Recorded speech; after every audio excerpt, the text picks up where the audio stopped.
Hello, in this video we're going to go over Roy Sorensen's article, Bald-Faced Lies. So first let's begin with a standard definition of lying. A lot of times philosophers take lying to be the following. So an individual, a speaker, let's say, lies or commits a lie under the following four conditions. So the following four conditions have to obtain or have to be met in order for this particular act to be considered a lie. So first, the agent in question has to assert a particular proposition, right? Second, the proposition in question has to be false. Third, the agent in question knows that the proposition he or she is asserting is false. And fourth, the agent in question asserts the said proposition with the intention to deceive a certain individual. So for example, imagine that I'm trying to lie to my friend Bob, let's just say, and I want Bob to believe that I own a house in Newport Coast or something like that, right? So I assert I own a house in Newport Coast. Now, I don't own a house in Newport Coast, so the proposition that I asserted that I, Hector, own a house in Newport Coast is false. I know that it is false, right? I'm not delusional. I don't think that I own a house. Like, I absolutely know that I don't own a house there. And nevertheless, I assert that proposition now with the hopes of deceiving Bob into coming to believe that I own a house in Newport Coast. So this seems to be a fairly plausible definition of lying, and is usually, again, taken to be a standard definition of lying. Now, what Sorensen wants to argue in this article is that there can be cases of lying. In fact, there can be cases of lying in which the individual, the agent in question who is committing the lie, is not trying to deceive anybody.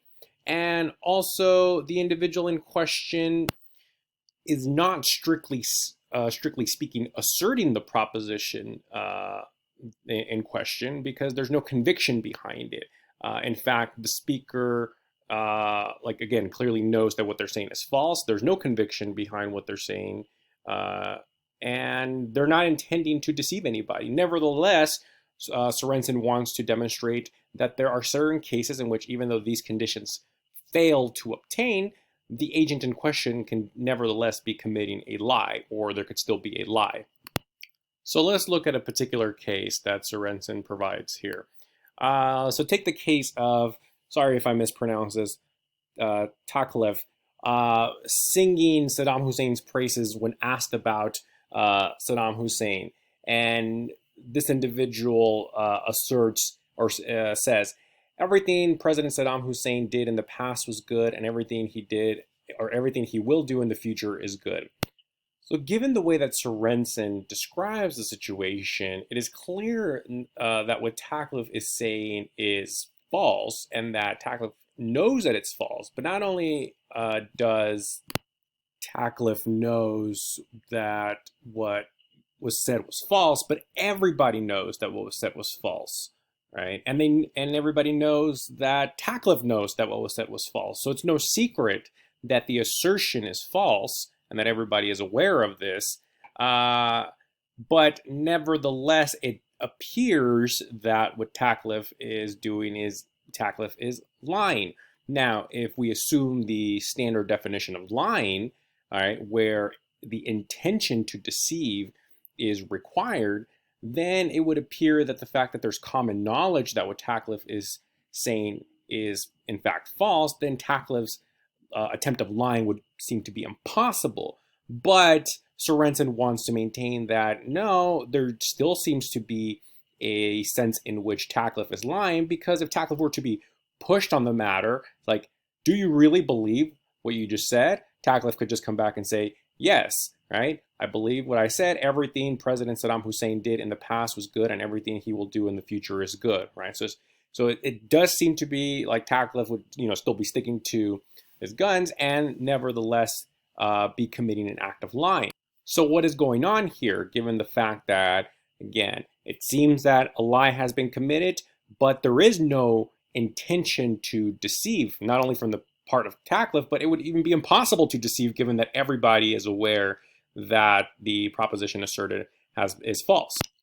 Well, according to Sorensen, what Tacliff is doing is Tacliff isn't merely just lying in this traditional way that we've been taught to think of lying, where like deception is necessary, but instead Tacliff is committing a bald-faced lie, or what Sorensen considers a bald-faced lie. And according to Sorensen, when one commits a bald-faced lie, there is no attempt to deceive, right? When there's a bald-faced lie. Again, going back to that example, right? If push comes to shove, Tacliff would assert the exact same thing, and maybe there would be frustration amongst the journalists who are questioning him because they're all like, clearly you don't believe that, right? What you're saying, and we all know that what you're saying is false, right? But nevertheless, there is this kind of like just open lie that is being committed in front of everybody, right? So there is no attempt to deceive, and this is again what Sorensen considers a bald-faced lie. So in order to better distinguish, say, traditional lying from bald-faced lying, Sorensen makes a further distinction between narrow and wide plausibility. All right? So narrow plausibility is the plausibility of an assertion being true given a narrow background of knowledge of what would make the proposition in question true. Where wide plausibility would just require a wider background of knowledge in order to make the proposition in question true. So traditionally, in order to be successful in lying, right, you have to assume that your audience has to kind of be aware of this background information in order to make the assertion that you're making plausibly true, right? So you don't want to have your audience, you don't want to depend on the fact that your audience has to know a lot about, say, just the world in order for make the assertion that you're saying true. So for instance, in traditional lying, you may want to keep the information that is required to make the proposition in question true, the thing that you actually know not to be true, the lie. You may want to require people to only know certain things in order to make it as believable as possible, right? You don't want to require them to know a lot because then the proposition or the attempt of lying may not be successful, right? But now when it comes to bald-faced lying, however, all of that seems to go out the window, right? It doesn't matter whether or not the proposition in question is believable in the sense of, okay, I need to assume that the person I'm lying to has certain background knowledge in order for my assertion to seem plausible so that they could believe that it's true even though it's false, right? None of that seems to matter anymore because everybody in question, right, not just the liar, but the person who is being lied to, let's just say, or the audience members, knows for a fact that the proposition in question is false, right? So there's no need to kind of maneuver around people's epistemic abilities in order to commit the lie because the truth value of the proposition is known to everybody. Everybody knows that the proposition in question is false. So there's no need to attempt to make it such that, your assertion would be plausibly true. We all know that it's not plausibly true because we all know that it's in fact false. So unlike traditional lying, which assumes narrow plausibility, according to Sorensen, bald-faced lying does not need that. So it shows that it's not necessary. So really, ultimately, what bald-faced lies demonstrate, if everything that Sorensen is saying is correct, is that, well, obviously the traditional definition of lying is wrong or false, but it's false because it appears that not every instance of lying requires that the fourth condition be met. In other words, there need not be an attempt by a speaker to deceive an audience member whenever they assert P, right? So maybe these other three conditions are still necessary, right?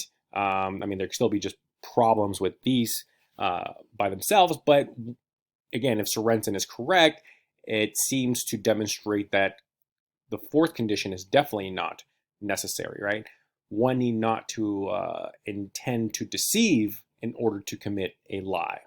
And this seems to be a very big deal because part of the immorality of lying, which we'll talk more about later, seems to come not just in the fact that what is being asserted is false, because there are many times that we can have conversations in which, within the course of a conversation, somebody asserts something that's false, but they unknowingly assert something that's false, right? So for example, let's say within science, right? We can be having a scientific conversation about something. We just disagree about, a particular phenomenon, about what makes that phenomenon occur. And I say, imagine I say, well, what makes that phenomenon occur is B. And you say, no, it's not B, right? It's C instead. Well, we can't both be correct, right? We can't both be right. One of us is asserting something that's false. Maybe both of us are asserting something that's false, but it's not clear that we are lying when we are asserting, A and C, for instance. So merely asserting something that's false doesn't necessarily constitute a lie. It seems that, at least traditionally, it had seen that this extra ingredient of deception, right?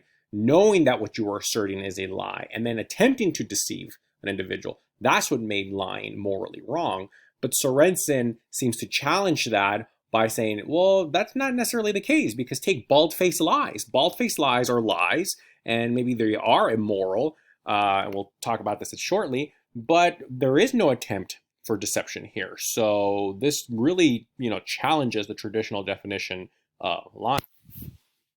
Now, sometimes perhaps people may say, okay, maybe there's a difference between traditional lying and bald-faced lying. It's not just that there is no requirement or necessity to deceive. Yeah, sometimes there is a requirement or necessity to deceive in some cases of lying, but not in the case of bald-faced lying. So there's just two different types of lying.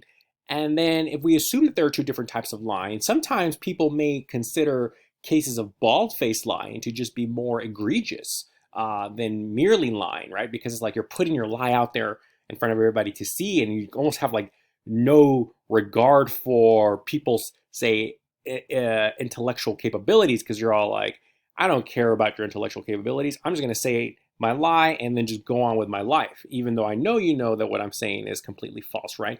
So there seems to be something more egregious about bald-faced lying, at least at first glance, than just merely lying. But Sorensen also challenges that, and he says, well, no, that's not necessarily going to be the case, because there can be instances where a bald-faced lie may be required in order to respond properly to a threat, or a bald-faced lie seems to be necessary, for instance, in just normal standard cases of negotiation. In addition to that, bald-faced lying also seems to be necessary when you're lying to, say, yourself, quote unquote, in order to self-motivate yourself, right? So for example, let's say you're not qualified for a job, but you're all like, you know what, you are good enough. You tell yourself you're good enough and you're going to get the job. Like clearly, given the fact you're not qualified for the job, but you're just trying to kind of pump yourself up, right? So these kinds of instances, lying to yourself to motivate yourself, lying in the course of negotiation, or lying to respond to a threat, say maybe even in the case of Tacliffe, maybe Tacliffe was saying what he was saying about Saddam Hussein because otherwise, he would be put to death or his family would be put to death. So sometimes it seems that, I just have to commit this lie, this bald-faced lie, in order to respond to certain threats, right? So when we think about bald-faced lying within those situations, then these cases of bald-faced lying don't seem as egregious as traditional cases of lying. So ultimately, what Sorensen concludes is that the immorality of bald-faced lying isn't as clear-cut. And when people think that bald-faced lying is more immoral than traditional lying, what they're really saying is, well, it's just because it's just obnoxious. That's what it is. It's just, ugh, right? I can't believe you're doing this. It's almost like just looking at ugly decor or hearing somebody snore. It's just this nuisance or inconvenience. But it's not necessarily the case that it's more egregious or more morally wrong than, say, traditional lying. Okay. And that would conclude this video.